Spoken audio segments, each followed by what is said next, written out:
Hindi ako gwapo. That's why I use my strength to get girls. But not to offend certain kind of girls. When I saw her, I know my heart skipped a beat. I wanted her. So I showered her with everything money can buy until she said yes. I didn't want her for sex.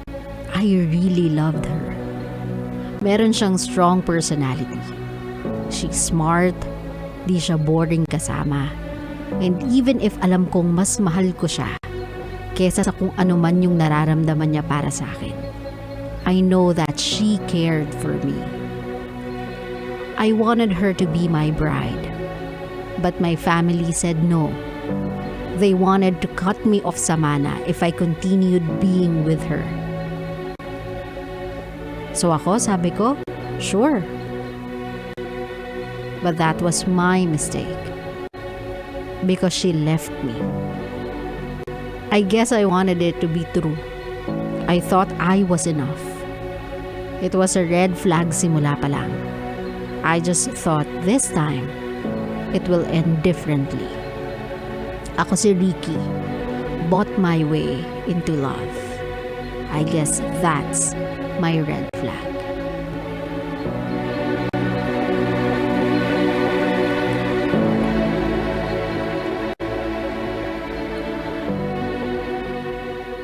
My love,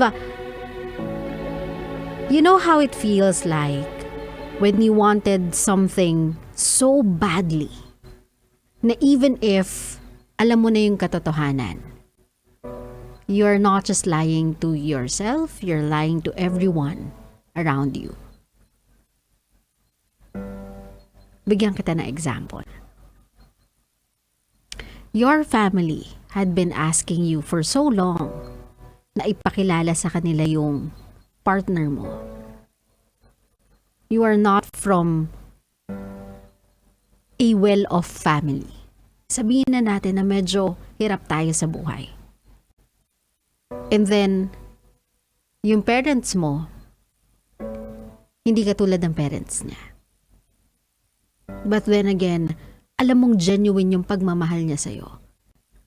At genuine din yung pagmamahal niya sa'yo. It's just that, hindi niya magawang magustuhan yung side mo ng family. Sabi mo, the good outweighs the bad. So you continued being with this person. So para pagtakpan siya, you started lying to your family. Na busy siya, may ginagawa siya, gusto niyang pumunta pero hindi lang kaya. You continued with that lie for so many years that you started believing in your own lies. When the truth is, your partner just doesn't want to be with your family.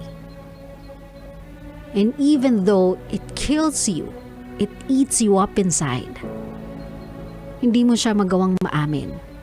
Kasi you wanted that too important part of your life to get along. Kasi feeling mo, this is your shot, best shot in love. This is your best shot sa tinatawag nilang forever and you don't want to mess it up. So you lie in behalf of the person you love. Para hindi siya kainisan, hindi siya kagalitan ng mga tao sa paligid mong importante din sa'yo. But the truth is, you are lying to yourself because you know the truth. Siguro ganito yung nangyari kay Ricky. Sa simula pa lang alam niya na sa sarili niya na he wasn't wanted for who he is but what he have. Meron siya ng breads and he can flaunt it. Aminado siya sa sarili niya na finores niya yung sarili niya way into that person's life through his riches. It's just that along the way, nakalimutan niya na it's the only thing na nagpapatakbo ng relationship nila and nothing more. He wanted to believe na all this time na magkasama sila, something else happened. Na finally nakita na siya for who he really is. That he is an amazing guy. He is fun to be with. He is loyal. He is sweet. He is thoughtful. Unfortunately, you cannot fabricate love. May mga tao, sabi nila, natututunan naman daw magmahal. Pero siguro, hindi yun yung nakatapat ni Ricky. Hindi talaga siya minahal for who he is. She cared. She was thoughtful enough to take care of him. Pero not because of the reason love, but because of necessity. Minsan talaga ang hirap din tanggapin yung red flag.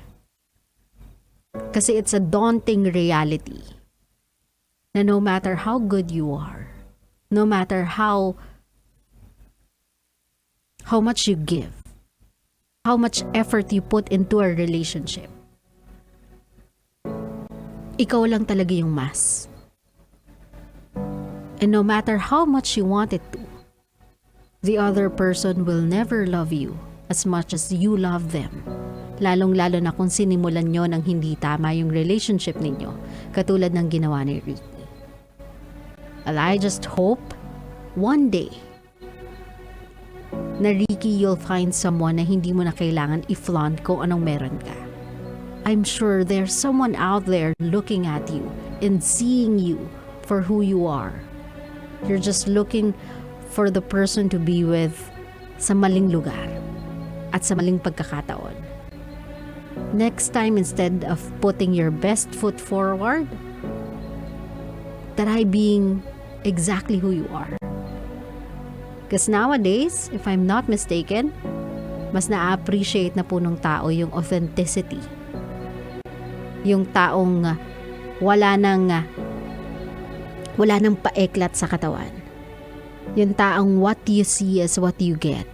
Sa tingin ko sa panahon ngayon, what we want from a person na makikilala natin at papapasukin uli natin sa buhay natin ay nothing but honesty. Para wala nang surprises, para wala nang disappointment. Para sa simula pa lang alam mo na kung gugustuhin mo ba yung papasukin mo o hindi. Ricky, you've tried multiple times to put your best foot forward, or should I say flaunt what you have forward to attract people. But this time, believe in yourself. Do not base your value in the eyes of the people you've been with. Kasi sinimulan mo yung relationship mo with them sa maling paraan. Pinakita mo sa kanila kung ano yung gusto nilang makita. That's why they said yes to you. So this time around, be who you are. And I'm sure someone will appreciate you. Someone will be attracted to you. Not all people ay attracted sa physical attributes lang ng tao. If you are as lovable, as sweet, as thoughtful, as funny, as smart as you said you are, then it's impossible na may taong hindi ma-in love sa'yo if you start it right. Klaro? Klaro.